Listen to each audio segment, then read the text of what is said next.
자, 도원기업이 110회 문제고요. 문제 5번의 원천인수 문제 1번입니다. 다음은 도원기업의 사무직 사원 김우리의 6월 급여 자료이다. 급여 자료이면서 사무직이라고 나와 있으니까 반드시 사원 등록에서 확인해 주라고 그랬죠. 사원 등록 가서 김우리를 봤더니 생산직 여부에 부 이렇게 맞게 체크되어 있습니다. 이거 확인하시고 일단 나와 주시면 돼요. 아래 자료를 이용해서 사원 등록 메뉴에 부양가족 탭에 부양가족에 대한 기본공제 추가공제 여부를 반영하고 수당공제 등록 및 급여자료 입력을 수행을 해라. 근로자 본인의 세부담 최소화를 가져간다. 이건 늘상 나오는 단서 조건입니다. 신경 쓸 거 없어요.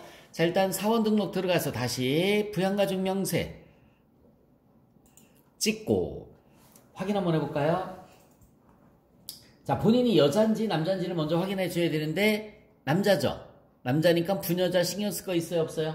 없습니다. 배우자 이현진이 소득이 없으니까 배우자 공제 받을 수 있는 거 맞죠? 김하연은 입양자녀인데 언제 입양했어요? 올해 1월에 입양 신고했죠? 그럼 여기 출산 입양란의 첫째 이렇게 표시를 해주시면 되는 겁니다. 왜 첫째야? 애기 한 명밖에 없잖아. 그러니까 첫째죠. 그래서 출산 입양란의 첫째. 자녀세 공제는 받을 수가 없죠. 4살이니까. 자녀세 공제는 몇 살부터 된다고 그랬어요? 8살부터 된다고 그랬어요. 그래서 자녀세 공제는 받을 수가 없습니다. 첫째만 저렇게 등록을 해주시면 되는 거예요. 자, 그 다음에 빠져나와서 급여자료 입력 들어갈게요. 자, 급여자료 입력 클릭하신 다음에 수당공제를 찍어주시면 돼요. 급여자료 입력 클릭하시고 수당공제를 찍으셨으면 자, 천천히 기본급이 있죠. 상여금 없어요. 상여금 없으니까 사용여부 푸. 직책수당 없죠. 사용여부 푸. 그 다음에 월차 수당도 없으니까 푸. 식대는 있는데 밑에 단서 조건을 봐야 돼요. 당사는 현물 식사와 식대를 함께 제공하고 있다. 어라? 이렇게 나오면 과세라고 했던 거 기억나죠? 그럼 어떻게 하라고 그랬어요? 비과세 식대 사용여부 부르다 만들어주시고 내려서 과세 F2번 눌러주는 게 아니라고 그랬죠. 과세는 그냥 입력해 주시면 됩니다. 이렇게 입력해 주시면 돼요. 비과세 식대 다시 한번 비과세 식대는 사용여부 부르다 만들어주시고 과세 식대로 등록을 해주셨으면 됐습니다. 자가운전보조금은 당사는 본인 명의 차량을 업무에 이용하고 그저 업무 목적으로 사용한 직원에게만 자가운전보조금을 지급하고 있으며 실제 발생한 교통비를 별도로 지급하지 않는다. 그러니까 비과세 맞습니다. 비과세 맞고요.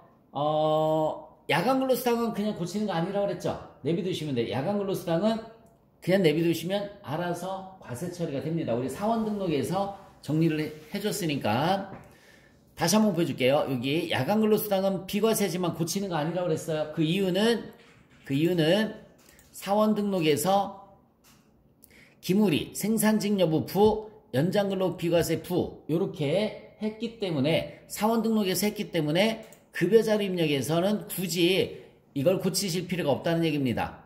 이거 자동으로 과세 처리가 되는 거예요. 그 다음에 이제 육아수당 있죠. 육아수당은 과세야 비과세야? 비과세라고 그랬죠. 모르면 무조건 비과세 F2번 눌러주라고 그랬어요. 이게 과세인지 비과세인지 모르면 무조건 비과세 선택하시고 F2번 눌러서 쳐보면 돼요. 육아수당 이렇게 육아수당 쳤습니까? 그러면은 고용보험 육아수당 이렇게 나와 있습니다. 고용보험 육아수당 잠깐만 여기선 육아수당이 20만원 나와 있죠?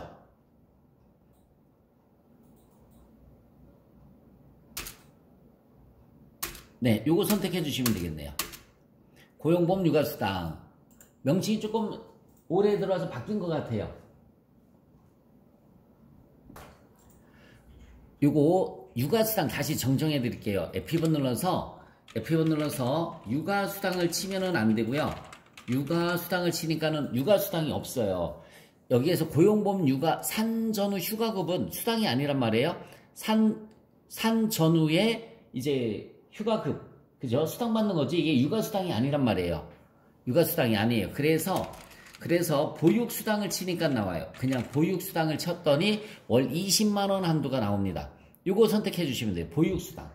보육수당 20만원. 육아수당. 교재 메모 잘 해놓으세요. 육아수당 옆에 보육수당이라고 메모를 해주시면 될 것 같아요. 확인 버튼 이렇게 눌러주시면 됩니다. 월 20만원 한도로 비과세 되는 거 보육수당으로 들어가시면 돼요. 자, 그러면은 수당 등록은 다 하셨죠? 수당 등록은 다 하셨고 공제 등록 들어가서 특별한 거 있어요? 국민연금, 건강보험, 장기영보험, 고용보험 없죠? 학자금 상환만 부르다 바꿔주시면 됩니다. 학자금 상환 부르다 바꿔주시고 확인 버튼 눌러주시면 돼요. 그 밑에 해설에도 보시면은 육아수당, 당사는 6세 이하 자녀, 입양자녀 포함해서 한 명당 20만원씩 육아수당을 지급하고 있다. 6세 이하 자녀에 대한 육아수당, 지금 명칭이 뭘로 다 바뀌었다고요? 보육수당으로 바뀌었다고요. 보육수당. 이거 이렇게 해도 돼요. 자, 저처럼 다시 한번 보여드릴게요. 수당명에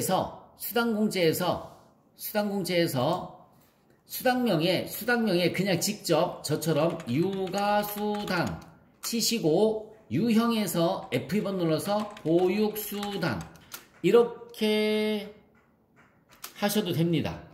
이렇게 하셔도 되는 거예요.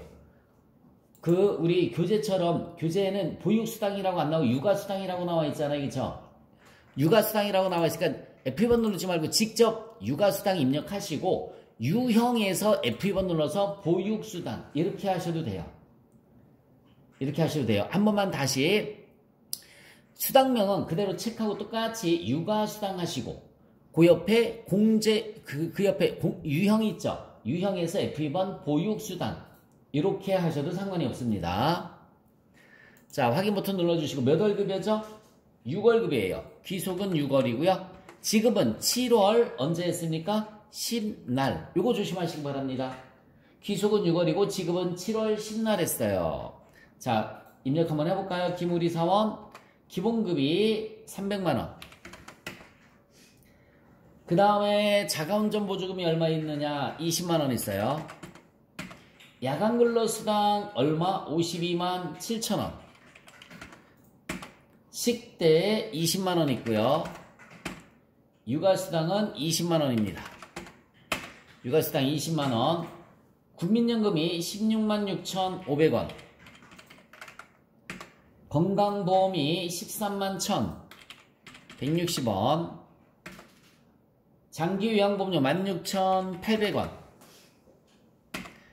고용보험료는 34,440원. 소득세는 89,390원. 지방소득세는 8,930원입니다. 입력하셨고 이 문제는 급여자료 입력까지만 하는 거고 원천징수 이행 상황 신고서를 작성을 해라 이런 말은 없죠. 그쵸? 그러면 이렇게 급여자료 입력까지만 입력해 주시면 됩니다. 2번 문제 보시면 다음은 회계부서에 재직 중인 김가병 사원의 연말정산 자료이다. 다음 자료를 이용해서 연말정산 추가자료 입력 메뉴에 부양가족 및 관련된 탭을 모두 작성을 해서 연말정산을 완료하시오 라고 나와 있습니다. 자, 세부담 최소화를 가정하고 연말정산 탭은 직접 입력하지 않는다. 그게 무슨 말이냐면 여기서 연말정산 가셔서 일단 김가병 불러갖고 오시면 되겠죠. 이 마지막 연말정산 탭에서 입력하지 말란 얘기예요. 연말정산 마지막 입력 탭에서 입력하지 말고 우리 늘 하던 대로 그냥 하시면 되는 겁니다. 늘 하던 대로 하시면 되는 거예요. 자, 제일 첫 번째 부양가족 명세 찍어볼까요? 여기 맞게 등록되어 있나 확인 먼저 할게요. 맞게 등록되어 있나 확인 먼저 합시다. 자, 본인은 상관없고요. 남자 배우자가 근로소득 금액이 1,000만원씩이나 있죠. 여러분 근로소득 금액은 얼마를 추가하면 안 되는 거지? 150만원. 근로소득은 500만원이고요. 근로소득은 500만원. 근로소득 금액은 150만원을 추가하면 안 되는데 1,000만원씩이나 있으니까 안 돼요. 배우자 부입니다. 그 다음에 부치는 부동산 임대 소득 금액이 있어요. 부동산 임대 소득 금액은 사업소득 금액을 뜻하는 거예요. 사업소득 금액. 사업소득 금액은 총수익 금액 2천만원에서 필요경비 1,910만원을 뺐더니 사업소득 금액이 90만 원 나와 있죠? 사업소득 금액은 100만 원을 초과하면 안 된다라고 그랬지? 100만 원까지는 되는 거예요. 그 90만 원이니까 되는 거예요. 다시 한번 총수익 금액으로 보는 게 아니라 총수익 금액에서 필요경비 뺀 소득 금액 기준입니다. 100만 원이 안 되죠? 네, 60세 이상 그대로 들어가시면 되고요. 아버지는 그대로 60세 이상입니다. 경로대 못 받아요. 아들, 딸 둘 다 소득이 없어요. 그런데 여기 봐요. 김정은은 9살인데 9살이면 뭘 받을 수 있는 거죠? 자녀? 세액공제를 받을 수 있는 거죠? 근데 자녀란에 얘네가 지어놓은 거야. 그래서 우리가 수동으로 다 동그라미 표시를 이렇게 해주셔야 돼요. 9살이니까 자녀 세액공제를 받을 수 있단 말이에요. 8살 이상은. 그래서 요거 표시를 반드시 이렇게 해주시면 되는 겁니다. 자, 이제 밑에 2번 자리 입력할게요. 자, 보장성 보험료. 보험료 탭이 따로 없으니까 부양가족 탭에서 해주시면 되고요. 제일 첫 번째, 본인의 자동차 보험료 30만원 본인 찍고, 일반 보장성 보험료 가셔서 30만원 입력해 주시면 됩니다. 자, 두 번째는 배우자의 보장성 보험료. 자, 배우자 찍고 입력하려고 그랬더니 입력 자체가 안 되죠, 그쵸?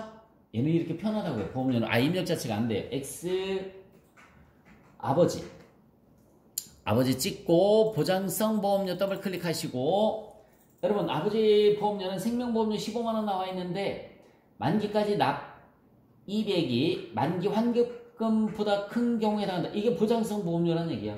그 문장이 보장성 보험료라는 얘기예요. 환급액보다 납부액이 더 큰 게. 그래서 10 얼마예요? 5만원 15만원 입력해 주시고, 그 다음에 딸의 보장성 보험료 35만원 나와 있어요. 김준희의 보장성 보험료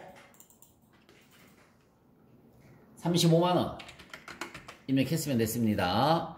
자, 이렇게 입력해 주셨고, 자, 그 다음에 교육비. 본인의 교육비가 나와 있어요. 본인 찍어 주시고, 자, 교육비에 가서 대학원 교육비가 500만원. 대학원은 본인만 된다라고 그랬어요. 다른 사람들은 안 돼. 대학원은. 아들 김정은 찍어 주시고요. 아들의 교육비가 국내 소재 사립초등학교예요. 수업료가 800만원 있습니다. 학원비는 돼야하는데 안 되죠. 800만원. 초중고니까 여기 잠깐만. 밑에 화면 하단에 보면 초중고 연 얼마 한도라고 그랬어요? 300만원 한도라고 그랬죠? 그러면 여기 800으로 입력하지 말고 300으로 입력해도 맞아요. 300 초중고 이렇게 해도 맞아요. 근데 그거 헷갈리잖아, 그지? 그냥 800만원 입력하세요. 800만원 입력하고, 네, 초중고 해도 됩니다. 교육비는 그 밑에 거 보고 한도로 입력해도 상관이 없는 거예요. 근데 800만원 혼란스러우니까 그렇게 입력해 주시면 되고요. 또 딸의 어린이집 교육비가 180만원 있어요. 딸 찍어주시고 180만원 180만원. 자, 미취학 아동이죠? 1번 눌러주시면 되는 겁니다. 자, 의료비는 배우자 것도 되는 건데 배우자 게 없네, 그쵸? 의료비는 모든 가지 다 된다고 그랬어요. 본인 F2번 국세청장. 금액은 얼마죠? 안경 구입비가 65만원인데 얼마까지만 돼요? 50만원까지만 되는 거죠. 50만원. 그 다음에 아버지의 질병치료 목적 의료비가 150만원 있어요. 아버지 선택해 주시고 국세청장 150만원 입력해 주시면 됩니다. 그 다음에 또 딸의 질병치료 목적 25만원 있습니다. 딸 국세청장에 25만원 입력해 주시면 되죠. 자, 이제 신용카드 탭으로 가셔서 본인의 신용카드, 이게 제일 간단하다, 그지? 지금까지 나온 것 중에. 행복하죠? 2150만원. 뭐 다른 거 아무것도 없잖아, 그지? 네, 2150만원 그렇게 입력해 주시면 되고. 자, 연금 저축 완 찍어 주시고요. 퇴직연금 아니지? 그냥 연금저축이니까 빨간 2번에 가서 연금저축 F2번. 어디입니까? 농협중앙회예요. 농협중앙회. 계좌번호 입력해 주시면 돼요. 301 02 22 8451. 금액은 얼마예요? 600만 원입니다. 600만 원. 연금저축 입력해 주셨으면 마지막 연말정산 입력 탭 찍어주시고요. 지금 이렇게 적색으로 나타나 있죠? 부양가족 탭 불러오기 이렇게 눌러서 마무리를 쳐주시면 됩니다.